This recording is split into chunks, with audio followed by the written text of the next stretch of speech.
Una, kailangan niya makipag-isa sa Diyos.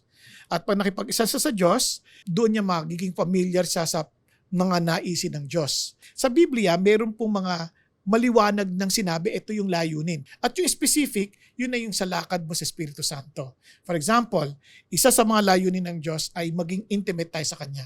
Kasi sabi ng Bible, pagka yung pinakabuod ng Kanyang salita ay mamahalin siya ng buong puso, kaluluwa at lakas, at mamahalin ng ating kapwa gaya ng pag-ibig natin sa ating sarili.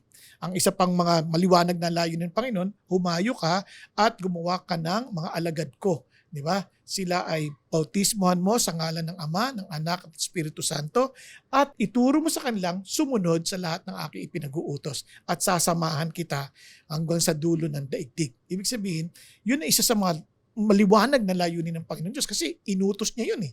Yun ang tinatawag ng Great Commission at marami pang iba. Pero sa kasalukuyan, balik ka ulit doon sa pinaka general principle ng Diyos.